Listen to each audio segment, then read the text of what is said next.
système-là. Ce n'est pas des petits systèmes, c'est 42 hectares en plantant ce genre de système. Le numéro 6. Numéro 6, j'ai oublié. Donc plante grimpante, kiwi, vigne. La vigne, une plante grimpante au départ. Et si on s'échine, elle va faire plus autrement. Elle grimpe. Donc là, après sur le truc. Alors, donc Mark Shepard, 42 hectares, il a fait ce système-là, il a fait un calcul. Il a planté par acre, donc pour 4000 m², il a planté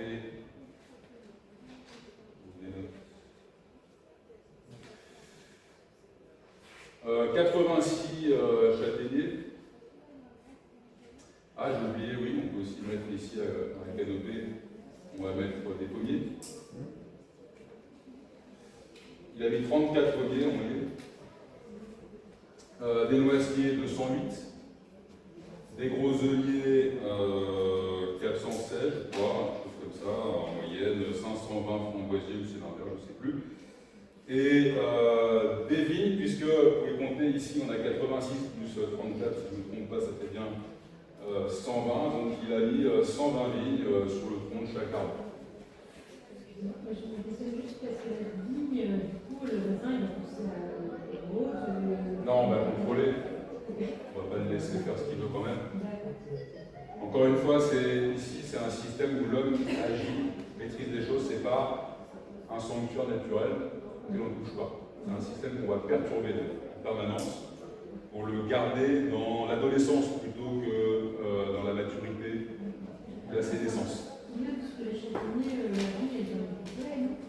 Alors, c'est pour ça que Shepard, vous pouvez voir ici, il plante selon des lignes et entre chaque rang, il laisse 7 mètres.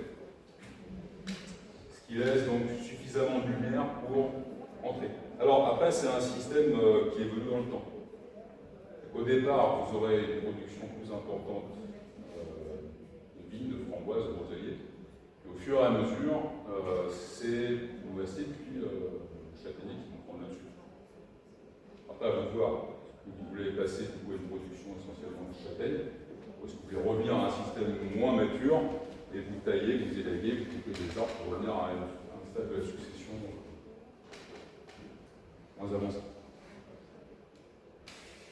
Et en termes d'enrichissement des sols, il faut que le système soit à quel stade pour que ça soit suffisamment enrichissant. Alors, c'était ma partie après. Ah oui. Peut-être ça répondra à la question. On ne va pas hésiter. Alors voilà, ce calcul montre que avec ce genre de système, on pourrait nourrir sur un acre. Donc un acre, c'est 4000 m². On pourrait nourrir potentiellement, d'après ces calculs, 38 personnes. 38 personnes. Sur une année. Il compare ça à un champ de maïs, avec un champ de maïs aux États-Unis, avec des méthodes modernes, qui pourrait, selon lui, nourrir 19 personnes. Alors, attention à ce chiffre, il compte le fait que dans un champ de maïs, tout n'est pas utilisé pour nourrir les humains. Une partie va servir à nourrir les animaux, et aussi pour les carburants. Si on enlève ça, en réalité, on a 2 fois plus qu'ici. Mais notre système dépasse largement ce qu'on a vu au départ, les sur la base diabolique. Et si on regarde les densités de population les plus élevées du monde, on est plutôt à 4 habitants par acre. C'est quoi le rendement de l'acre? Alors c'est difficile d'établir Enfin lui il le fait par... je n'ai plus les chiffres là, il le fait. Il calcule tous les rendements de toutes les... Vous voyez que c'est compliqué parce qu'il y a plein d'espèces. Et puis tout ça évolue en même temps, les méthodes sont différentes à chaque fois. Enfin, Oui. Et il fait une estimation. Lui il a une expérience, plusieurs années. Il arrive à ce résultat. Alors par rapport au champ de maïs, là c'est uniquement un calcul en calories. Par rapport au champ de maïs, il y a des nutriments qui sont beaucoup plus riches dans le système que dans un champ de maïs. Donc là, vous avez un régime vegan complet. Alors, si vous n'êtes pas vegan, vous pouvez mettre des animaux dans le système. Et même si vous êtes vegan, vous pouvez mettre des animaux, parce qu'ils vont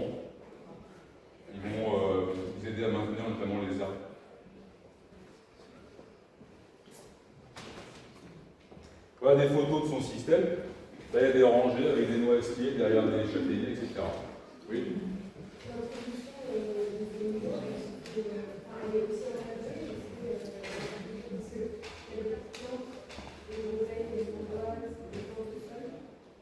Ah ouais, et puis les arbres, quand ils sont jeunes, il ne faut pas laisser les cochons, les vaches, tout ça, venir les détruire. Alors, lui, ce qu'il fait, c'est qu'il fait des rangées.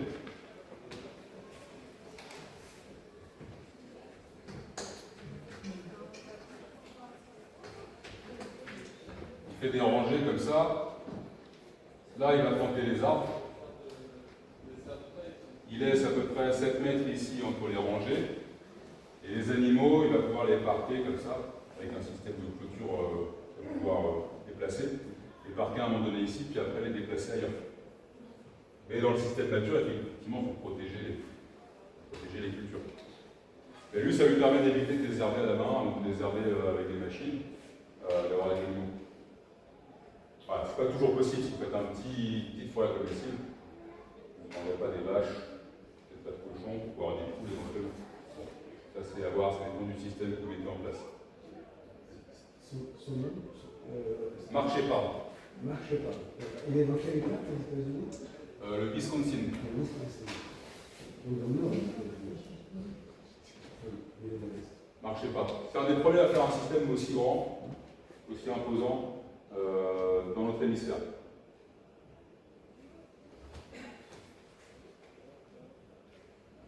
Donc voilà encore une photo de châtaignier dans son système. Alors voilà, la question c'était les sols, comment on fait? Comment on met en place le système? Alors, le plus important pour mettre en place une forêt comestible, l'élément le plus important, c'est la volonté. Si vous avez la volonté de le faire, vous allez y arriver. Sauf que c'est mieux de faciliter les choses, avoir moins de pertes et de gagner du temps. Alors, pour gagner du temps, quand vous avez hérité d'un terrain qui sera en mauvais état, qui aurait été dégradé, érosion, surpâturage, donc vous partez d'un mauvais terrain. Alors, ce que vous allez faire, c'est que vous allez imiter le processus naturel. En permaculture, un des principes, c'est d'imiter la nature, mais de ne pas attendre patiemment qu'elle fasse son travail, c'est que vous allez accélérer le processus. On limite, mais on accélère. Alors, si on remarque, qu'est-ce qui se passe si vous laissez un terrain comme ça, sans rien faire? Vous allez avoir des plantes pionnières, des herbacées qui vont pousser. Ensuite, des ronces. Dans les ronces, vous allez avoir un chêne qui va pousser entre les ronces, qui sera protégé par la ronce. Et la ronce aura par exemple fait le travail d'améliorer le sol. Alors, avant le châtaignier, vous allez avoir un robinier qui va pousser encore plus vite que le châtaignier, qui va dépasser le châtaignier. Et le robinier, il est intéressant, pourquoi?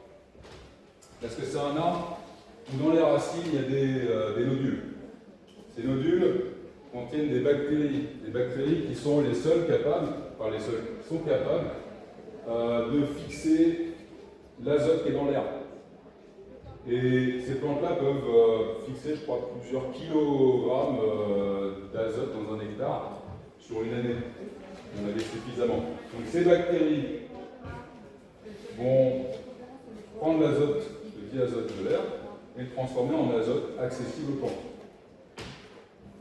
Alors, donc pour imiter ce schéma, vous allez faire quoi? Alors il faut occuper toutes les niches écologiques. Sinon vous allez avoir des problèmes. Donc, vous plantez d'abord un couvre-sol qui fixe l'azote. Par exemple de la luzerne ou du trèfle. Des buissons qui fixent même l'azote. Des arbustes qui fixent l'azote. Puis des arbres qui vont devenir grands, comme un robinier par exemple, qui va fixer l'azote aussi. Alors, l'automne, dirige l'Institut de recherche en permaculture en Australie, conseille lui de commencer avec 90% d'espèces qu'il appelle ces espèces-là des espèces supports. Ce sont des alliés. Et planter d'abord seulement 10% d'espèces productives qui vont produire les fruits que vous allez utiliser. Et alors, au fur et à mesure, vous allez vous débarrasser de ces espèces que vous avez mis. Vous allez les sacrifier, les utiliser pour enrichir la fertilité. Alors, le trèfle, au bout de 6 mois ou 1 ou 2 ans, disparaîtra tout seul. Entre-temps, il aura fait son travail. En mourant, il va se déposer sur le sol et nourrir le sol. Les buissons, vous allez les couper au fur et à mesure, et attention, là c'est important, vous allez couper, déposer, couper, déposer, couper, déposer. Ça, vous allez le répéter, couper, déposer. Pourquoi? Parce que vous mettez de la matière organique dans le système, de l'azote, etc. Donc, les Anglais appellent chop and drop. Vous coupez, on dépose. Ce qu'on ne fait pas, nous, habituellement, dans le verger. On se débarrasse, on brûle. Fait partir la matière organique. Non, la matière organique, elle a poussé ici, elle vient ici, elle reste là. Nous, ce qu'on fait, c'est qu'on se débarrasse de la matière organique, et puis on apporte de l'engrais. On se fatigue, on dépense de l'argent. La nature le fait très bien tout seul, on a juste à couper et à déposer. Voilà, et vous pensez quand même, parce que le but c'est de se nourrir, de commencer à mettre quelques arbres fruitiers, des arbres productifs et non productifs. 10% des parts, et puis au fur et à mesure, vous complétez, vous ajoutez, vous remplacez.